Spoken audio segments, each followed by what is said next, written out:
Alright guys, what's going on? Your old pal CHH here. Excuse the different kind of setting. Again, my wife's out of town. I have to be in here with my dogs or else they just all go absolutely nuts. But on today's video, I wanted to talk to you guys about something that this is getting kind of silly, but at least now, like, we've kind of doubled down on something. We've all been wondering what the hell is going on with the Jason universe. They come out and do this San Diego Comic-Con convention, and they show off this gigantic papier-mâché mask that we all kind of think looks silly. We find out that Greg Nicotero himself worked on it, and then they say, basically, oh yeah, we're working on a movie, which kind of got people excited in one sense, but granted, it was kind of overshadowed by just that little, oh yeah, we're definitely going to be doing a movie. And then they talked about a bunch of other stuff like NECA toys and then Halloween Horror Nights, which may be pretty cool, but let's just be real. I think the main thing people are really interested in is an actual movie from the Jason Universe people. But then something pretty interesting happened after that. Now, this is something I definitely want to get into with you guys. So not long after this, there was some sort of event, some sort of a gathering, if you will, that actually had Vincente DeSante, I believe that's how you say it. We call Vin DeSante, the creator of Never Hike Alone, which I will say this. There was always kind of this push that if they were going to make another Jason movie that he should do it. I think the movie Never Hike Alone could be canon in a certain extent in the series. I'm not a fan of fan films, so to speak. I don't have a problem with them. I just don't really get excited about watching them, or they just don't feel real to me. They are what they are to a certain extent, and that's not a slight because I couldn't make these films, but I will say this. Never Hike Alone was phenomenal. Like, it really felt like an actual movie to me. And I seriously think that that movie should be just put into the series to a certain extent. But anyway, he was at an event where Jason Universe personnel was there, and then he went on, and I saw that Pizzal had reported something that Vincente said, which was that the Jason Universe people were not making a Friday the 13th film or video game, as it were. I know for certain it was movie. It may not have been video game. But then I was like, okay, well, that is the complete opposite of what was said at the San Diego Comic-Con. So what the hell's going on? Maybe this person that said this was out of line. Maybe they thought they couldn't say anything. Who knows? But we just had more official words that this is actually happening. Now, this is what's interesting. The wording is very specific about some of this. Now, I will be paraphrasing it, but of course, I'll let you see the quote.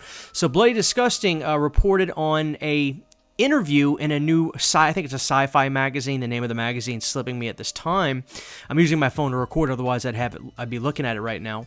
But in this interview, somebody from the Jason Universe camp said, we are working on the 13th installment in the Friday the 13th franchise. Now, this is very, very interesting. And I know this could kind of sound a little bit weird, but honestly, I think the verbiage is extremely particular here. Because there's a lot of questions about what this Jason Universe stuff means. Are we going to be ignoring the films that have happened before? Are we going to be re-mythologizing Jason, as it were, or what? Obviously, we've got the Crystal Lake TV show happening, and that is, I think, done in a tactful way to not mess up what could be done with a movie, which kind of goes back to what happened in the 90s. A lot of people got to remember the reason they did Jason Goes to Hell the way it was not because Sean Cunningham didn't like Jason. It's not true at all. He came back because he wanted to do Freddy vs. Jason. So it's quite the opposite. What he was doing was trying to not mess up the potentiality of getting that movie happening. So, you know, when Freddy's Dead became this big success, they did Jason Goes to Hell, which was going to be a way to have a Jason movie out there without messing up what could be a Freddy vs. Jason, which is why Jason's not really in it. And then Jason gets drugged to hell by Freddy. Obviously, it was setting that whole thing up. And then Jason X took place years and years into the future for that specific reason also, to not mess with what would be. All that to say that the Crystal Lake TV show obviously is going to be taking place years before, you know, the Friday the 13th movies kind of did. So this is what's important. You know, it sounds like the way they're wording this is they're going to make a film that could somehow exist with the rest of these Friday the 13th films. Or better yet, it will actually be called Friday the 13th, because this is a big thing. You know, all these rights issues with Friday the 13th are a mess. You know, for the first 8 movies, they're Paramount movies, but I think that's all they have, is the distribution of the movies that were made under their umbrella.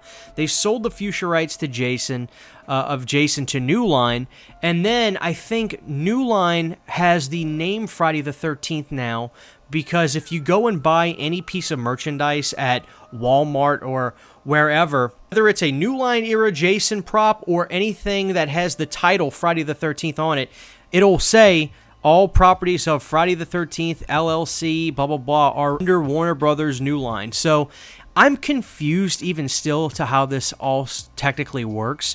And I don't know if the Jason Universe people now have the rights to Friday the 13th, the title as well. I know this may sound silly, but I don't want this movie to be called Jason. No, it needs to be called Friday the 13th. That is just as synonymous with anything else. So I really hope that's the case, and they don't give it some stupid-ass name whenever this happens. Now, the other thing I hope is that they definitely listen to the fans. Listen, The Mask, I think, honestly, we'll all come around on it to a certain extent. I know a lot of us don't like it. I'm not in love with it either. But I honestly think that the more we just see it, it won't be that bad. But the reality is they need to get an actor that portrays the character right. Now there's a lot of verbiage of Braun Strowman becoming Jason. He said that his people were in talks before with all the licensing stuff. We don't know when that was exactly, what time frame that was. He didn't specify. This could have been back around 2018 for all we know, when Paramount and New Line were actually, helping each other out, and Paramount was going to do a Friday the 13th show, which they eventually scrapped, like the idiots they were, which would have been great, I bet. But now we don't know what's what. Braun Strowman could still play Jason. It sounds like he makes sure that his people know he's interested in that. And here's my thing is, I don't necessarily know if that's the right way to go. I think he might be too big. I have gotten some pushback online about that, but I don't know that Jason needs to look like a bodybuilder, because Braun is a very muscular, big guy. I still think a guy like Derek Mears is the perfect size. I'd like to see him come back, but that remains to be seen. I'm getting way too ahead of myself. In this interview, they also said that a video game is on the way. Now, I don't know what this means. It's probably going to be a totally different type of game, because I don't think Gunn is going to make a game of Friday the 13th again. But I also remember Manfredini slipping up in the past saying he has worked on music for a new game, and I think he even got in trouble for saying that. So I do think Manfredini will be doing the music again for another video game whenever that happens. But my thing is this. We've got to have this movie be called Friday the 13th, and we have to get the right guy for Jason. The biggest complaints I've saw with the Sweet Revenge short was nothing to do with necessarily the quality or even the humor and campiness. I think that's the one thing people did like. It's the look of Jason. I can't even believe that they got a guy as tall as he was and made him look like a bobblehead. I mean, we've got to get the right guy for this role. So that's the thing. So it does look like, yes, in fact, a Friday the 13th movie is in the works, probably in pre-production stages and even licensing stuff out, finding which production company is going to be involved, etc., etc. That we don't know. But now we're back to where we were with San Diego. Hopefully we'll get some sort of timeline or major announcement soon. But that's it for now, guys. I did want to update you guys on all of this Jason Universe madness. All right, thank you guys for watching, and I'll see y'all next time. Take care. Giant thank you to all of my Patreon supporters. Without you guys, this would not be possible. To get behind the scenes photos, videos, music, private live streams, and much more, you can subscribe to my Patreon for as little as $1 a month. Thank you to my patrons.